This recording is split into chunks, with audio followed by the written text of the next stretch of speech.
Esta parábola que cuenta Jesús de este hombre, y además Jesús es muy claro, le dice un hombre necio, necio, que de por sí ya es rico él, porque tiene abundante cosecha, pero cuando recoge más todavía, él piensa siempre en sí mismo. Es una actitud, Padre Pablo, muy propia de aquellas personas que terminan no solo en la avaricia, sino en el egoísmo, cuando piensan que son el centro y el final de la historia humana, cuando se piensan a sí mismos en esa manera. Por eso este hombre, incluso en el diálogo, se habla a sí mismo, habla consigo mismo, ¿no? ¿Qué haré? Ah, ya sé, construiré. ¿Para qué? Para que después pueda, etcétera. Siempre hablando consigo mismo. Esta actitud que también rompe con la comunidad humana cuando eres presa del dinero, de la riqueza, cuando eres presa de la codicia. Así es, Padre Sandro. Papa Francisco, en su documento Laudato Si, nos habla del antropocentrismo, ¿no? Que por qué está bien, Dios nos ha dado la humanidad, has recibido como un don de Dios a la naturaleza, los bienes naturales, los bienes ecológicos, ¿no? Los bienes materiales para administrarlos de la mejor manera, ¿no? Pero el hombre, en su afán de egoísmo, ha entrado en un antropocentrismo, ¿no? Todo para mí, nada para ti. Y ese es creo que uno de los puntos, ¿no? Porque hay muchos puntos en que el hombre se ha vuelto egoísta, ¿no? Todo para mí, nada para ti, es una ausencia de Dios, porque cuando hay presencia de Dios en el hombre, es todo para ti desde lo que yo tengo, desde lo que yo te puedo dar, desde lo que yo te puedo ofrecer, ¿no? Este Cristo que ha muerto por nosotros, porque esa es la realidad también antropológica de la visión de Jesucristo, ¿no? Ha dado su vida por la humanidad, ¿no? Y también por la creación, hacer que en la resurrección de Jesucristo haya una nueva creación, ¿no?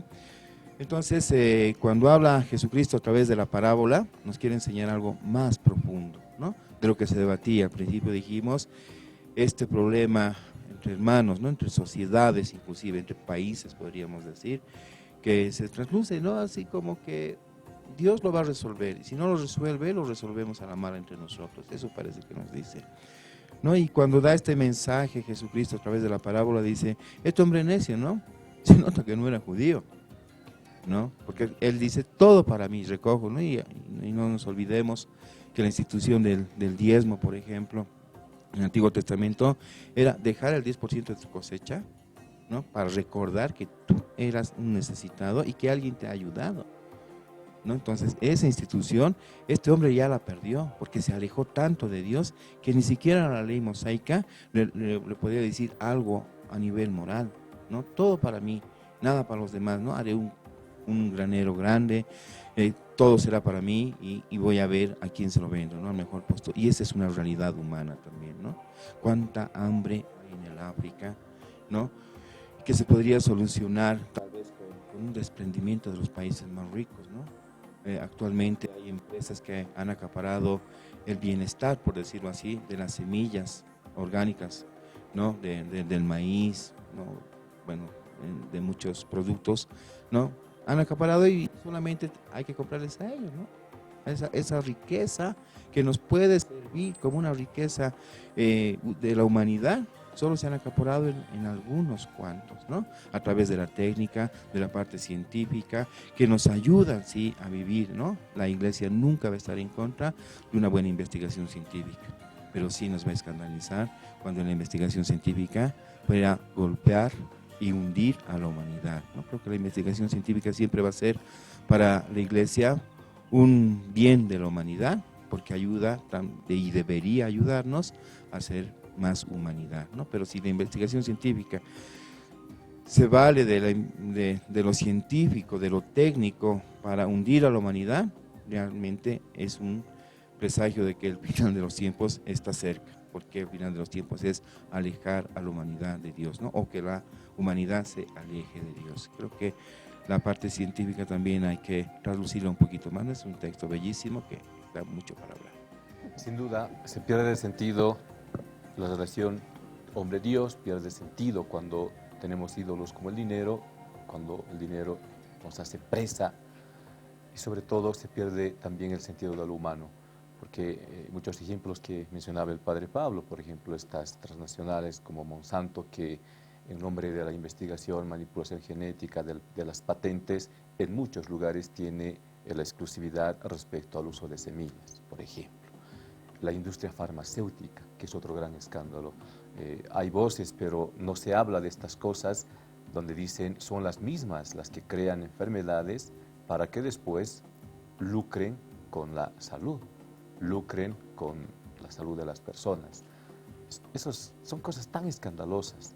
Sin embargo, también hay relaciones más próximas, más cercanas a la cotidianidad. Bueno, al final no estamos hablando de estos grandes multimillonarios que han hecho riqueza, sino también en las relaciones humanas. A veces somos presa de la codicia, a veces somos irresponsables en el uso de los bienes, el uso del agua, que lo hablamos, pero todavía en nuestro país, en nuestra ciudad, hace unos años nomás hemos vivido esta carencia que nos ha golpeado del agua, y hoy ves gente que media hora con la manguera encima de su auto. Eso también es irresponsabilidad respecto al uso de los bienes. El uso de la basura, como el padre Pablo nos decía, tantos ejemplos y en tantas situaciones que se concretiza lo que realmente el Señor quiere enseñarnos. No seas irresponsable con el uso de los bienes. Al final, no seas presa de la codicia, de la avaricia, porque la vida no consiste en acumular, la vida no consiste en el tener.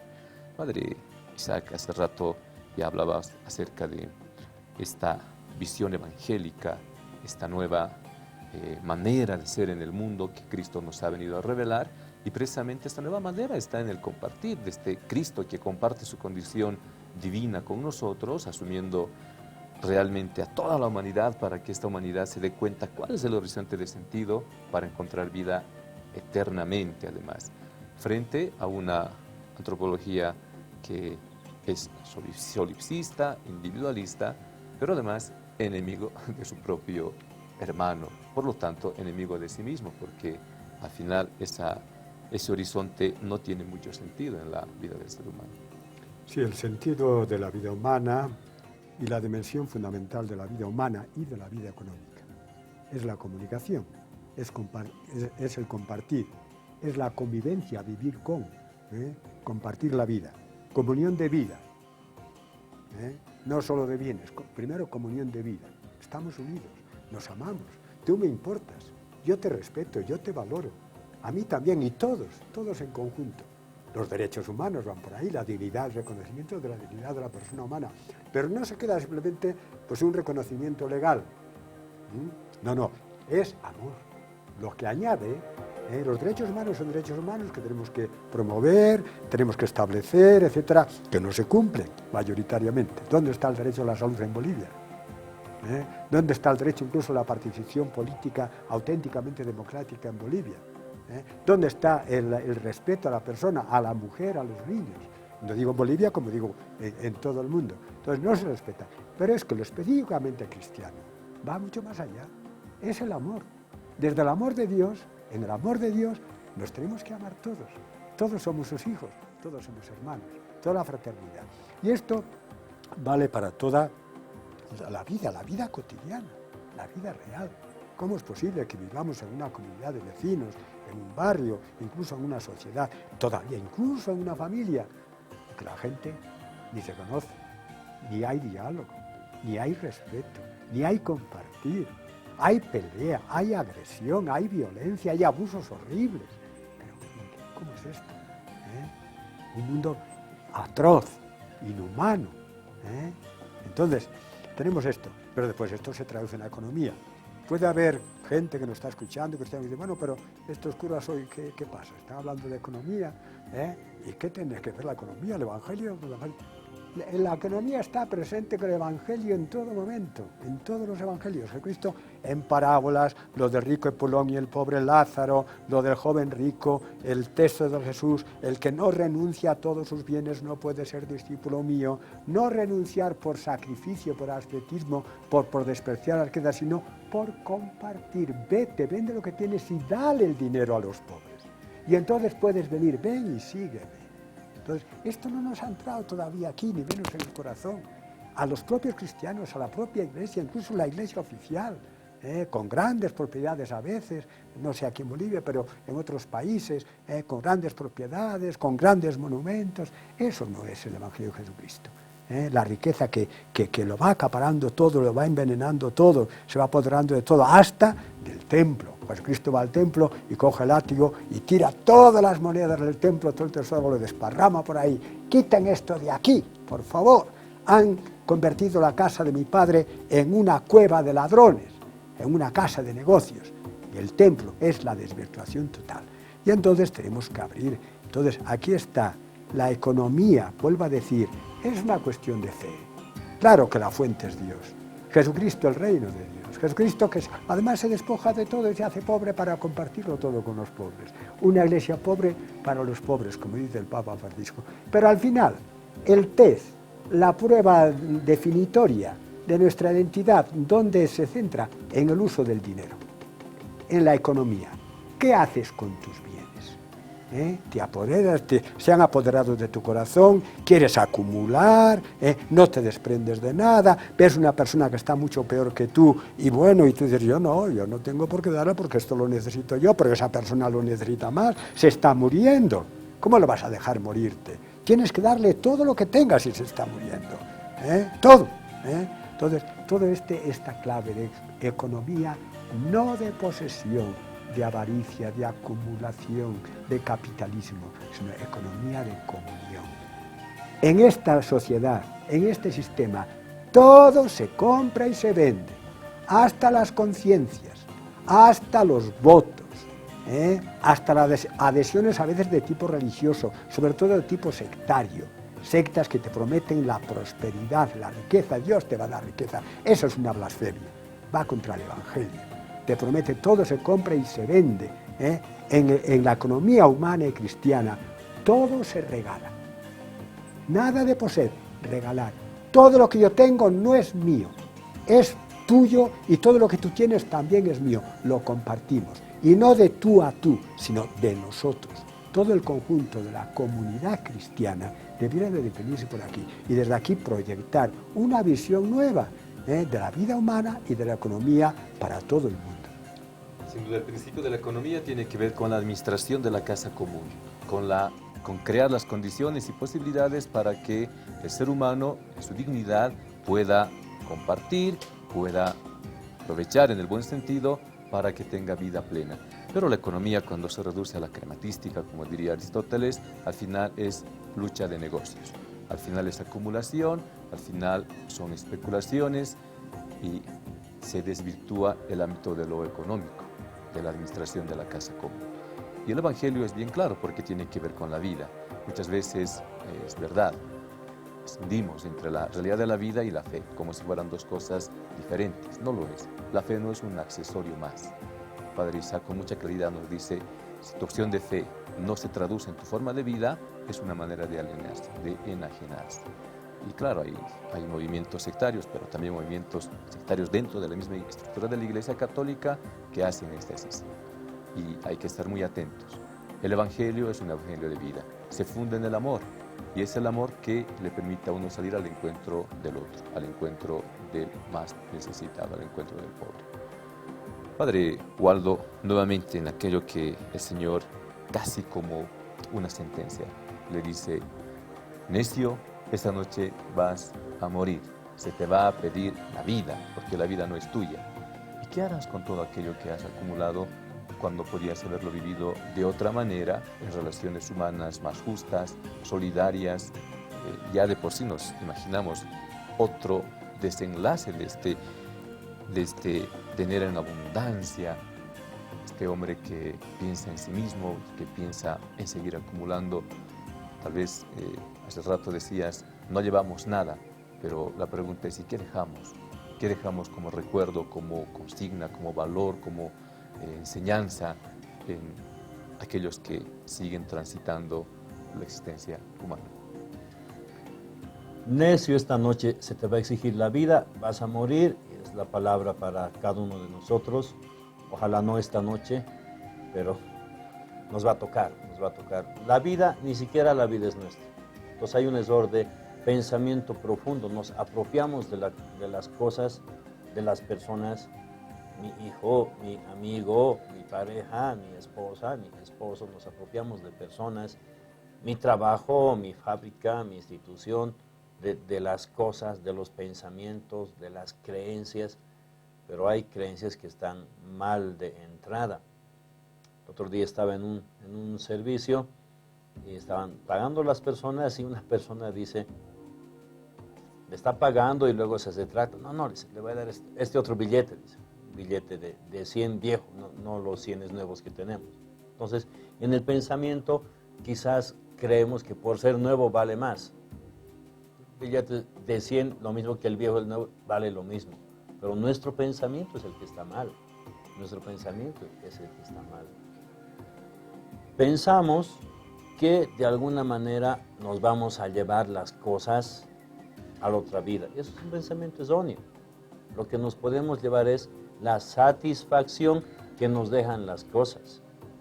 Nos podemos llevar a la otra vida. Si nosotros ponemos el punto de atención, el enfoque en la satisfacción, no en las cosas. ¿Cómo uno tiene satisfacción a través de las cosas? Cuando las disfruta, cuando las usa, cuando se libera. Uno puede usar los bienes que tiene en vida para saltar a la otra vida, claro que sí, liberándose de sus bienes. Yo creo que todos sabemos que nos vamos a morir, está en la cabeza. Sabemos que no nos vamos a llevar nada al otro lado, sabemos. Pero si utilizamos lo que tenemos para servir al reino de Dios, para lograr que nuestros bienes sigan sirviendo cuando nosotros no estemos presentes, creo que ahí les hemos dado un buen uso. Y esto es lo que no ha entendido el hombre rico. Él piensa que ser rico aquí es ser rico allá. Pensamiento sectario también muy común. Eres rico aquí, eres rico allá. Los fariseos pensaban eso también. Bendecido por Dios aquí, vas a ser bendecido allá. Tu cabeza está mal, completamente mal. Ser rico aquí no significa ser rico allá. Eres rico, quizás Dios te está dando riqueza para que compartas. Pensa desde Dios, no pienses desde tu bolsillo. Quizás lo que tienes, los bienes, son bienes para los demás. Los bienes para ti son trampa. Tener bienes para uno mismo, tú mismo te estás cerrando la puerta del cielo. Los bienes que tienes, si los pones para los demás, te sirven para llegar a la vida eterna. El acto del compartir es una actitud no solo cristiana, es una actitud que hace posible la condición de lo humano. Al final, nuestra vida es siempre en función de la relación con el otro. Y esa dimensión no debemos nunca perderla de vista, porque si no, de verdad estamos extraviados y perdemos el horizonte de sentido como seres humanos. El acto de compartir. Para ir cerrando la idea, reiteradamente hemos hablado de la riqueza. El tema no es el problema de la riqueza por la riqueza. El tema es cuando somos presa de la riqueza, cuando nos volvemos esclavos de la riqueza y cuando creemos que la riqueza nos va a dar salvación. No. El Señor dice con claridad, puedes tener abundantes bienes, abundante riqueza, pero tu vida no depende de eso. Al final hay otras opciones muchas más ricas en el mundo. Vamos a una pausa y regresamos con Evangelio Divino.